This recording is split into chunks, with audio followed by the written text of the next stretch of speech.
नवरात्र संपन्न होने को आए, लेकिन मंत्रियों के पद नहीं बटे। दायित्वों का बंटवारा जरूर हो गया। प्रधानमंत्री नरेंद्र मोदी की चिट्ठी भी आ गई। यह बातें स्थिरता के रहवार से जुड़ी है। मगर इस सप्ताह बहुत कुछ ऐसा भी घटा जिसने सरकार का मुंडारू कर दिया। सुशासन के ढोल की पोल भी खुल गई। नमस्कार दगड़ियों, मैं नलिनी गोसाई उत्तराखंड की नौनी स्वागत करती हूँ आप सभी का एक बार फिर से अपने खास कार्यक्रम साप्ताहिक चिवलाट में। दीदी भूली भैजी सुना। धामी सरकार के 3 साल के जश्न की खुमारी धीरे धीरे उतर रही है। हालांकि इस बीच सत्ता के गलियारों में चकड़ैतों की चाल से सत्ता के परिवर्तन की खूब बातें हुई। चर्चाओं में सीएम पुष्कर सिंह धामी की कुर्सी डोलती रही। 3 साल के जश्न के मौके पर दिल्ली से कोई बड़ा नहीं पहुंचा। खनन की खनखन ने आग में और घी डाला। सरकार समर्थक दिल्ली की ओर देखकर यही गाते रहे, न चिट्ठी आई तेरी न रैबार कैमा। न चिट्ठी आई तेरी न रैबार कैमा। खैर, दिल्ली से चिट्ठी भी आ गई और रैबार भी। भले ही दिल्ली देहरादून की दूरी घट रही हो, 2.5 घंटे में दिल्ली से देहरादून का सफर तय करने की बात हो रही हो, लेकिन पीएमओ से सीएमओ तक इस चिट्ठी को पहुंचने में 1 सप्ताह का समय लग गया। खैर, अंत भला तो सब भला। अब बात सुशासन की। सुशासन यानी गुड गवर्नेंस। उत्तराखंड में किसी की भी सरकार रही हो, इस शब्द पर बहुत जोर रहा है। सुशासन का मोरछंग सभी ने बजाया है, लेकिन सरकारी सिस्टम ऐसा है कि हर बार इसकी भौड़ असर नहीं डाल पाती। 3 साल पूरे होने पर धामी सरकार भी सुशासन का मोरछंग बजा रही है। पोस्टर, बैनर, होर्डिंग में धामी सरकार का सुशासन चमक रहा है, लेकिन जमीनी हकीकत जुदा है। इस सप्ताह 2 ऐसे मामले सामने आए जिसने कहने को मजबूर कर दिया कि भैजी, सुशासन ऐसा तो नहीं होता। बल सुशासन की धज्जियां उड़ाता सबसे बड़ा मामला अस्थायी राजधानी देहरादून से आया। नवरात्र के मौके पर कुट्टू का आटा खाने से 300 से ज्यादा लोगों की जान पर बन आई। हरिद्वार के लक्सर में भी कई लोग कुट्टू का आटा खाकर हॉस्पिटल पहुंच गए। हरिद्वार जिले में हर त्योहार पर ऐसी खबरें मिलती रही है, लेकिन देहरादून में सरकार की नाक के नीचे इतना बड़ा मामला हो गया तो सबको हैरत हो गई। सीएम पुष्कर सिंह धामी को खुद सक्रिय होना पड़ा। निर्देश, आदेश, छापामारी, मुकदमे की कार्रवाई, अब सब कुछ तेजी पर है। कुट्टू के आटे के सैंपल धड़ाधड़ फेल हो रहे हैं। सरकार को आदेश जारी करना पड़ा है कि कुट्टू के आटे की अब खुली बिक्री नहीं होगी। मगर बड़ा सवाल ये है कि खाद्य सुरक्षा विभाग आखिर क्या कर रहा है। ये सब जो अब हो रहा है वह पहले क्यों नहीं हुआ। सुशासन का असर सिस्टम के भीतर भी दिखे तो पोस्टर, होर्डिंग्स में लिखी बातें जनता महसूस करेंगी।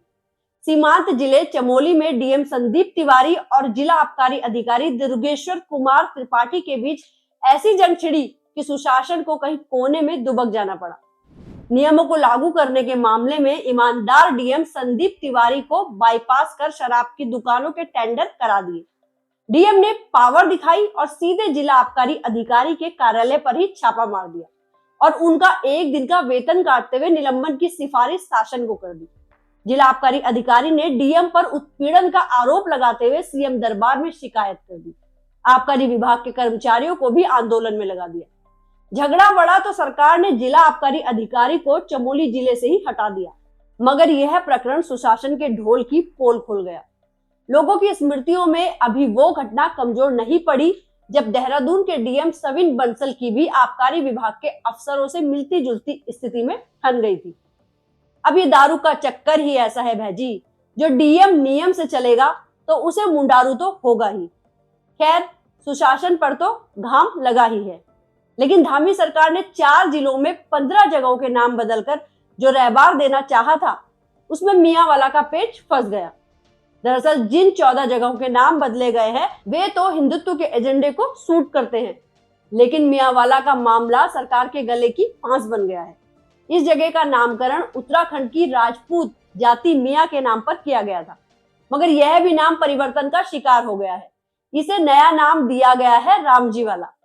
अब कौन सरकार के ऐसे रणनीतिकार रहे होंगे जिन्होंने इस जगह के इतिहास को खंगालने की जरूरत तक नहीं समझी। कम से कम उसे नेगीदा का देहरादून वाला गीत ही सुन लेना चाहिए था, जिसमें मियांवाला का भी जिक्र है।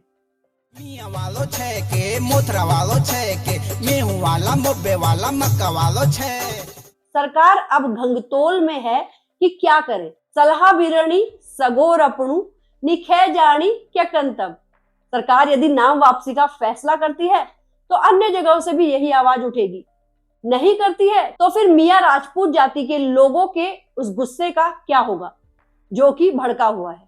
हालांकि जिस तरह से नाम परिवर्तन के लिए भाजपा वालों ने सीएम से मिलकर उन्हें बधाई देना शुरू किया है, उससे नाम परिवर्तन की उम्मीदें कम ही लग रही है। अब बात बाकी मियाँ राजपूत कितना दबाव बनाते हैं ये देखने वाली बात होगी। फिलहाल तो पीएम की चिट्ठी से मिली स्थिरता की खुराक लेकर सरकार आगे बढ़ रही है। सरकार ने 4 धाम यात्रा की तैयारियों पर फोकस किया है। 4 आईएएस अफसरों को अलग अलग धामों में जाकर स्थलीय निरीक्षण करने के लिए कहा गया है ताकि उसी हिसाब से व्यवस्थाएं की जा सके। 4 धाम यात्रा 30 अप्रैल से शुरू हो रही है। रजिस्ट्रेशन के लिए जिस तरह का श्रद्धालुओं का उत्साह दिखा है वह बता रहा है कि यात्रा तो इस बार भी प्रचंड ही होगी। अब देखना यह है कि सरकार वास्तव में श्रद्धालुओं की सुविधा के लिए किस तरह से इंतजाम करती है।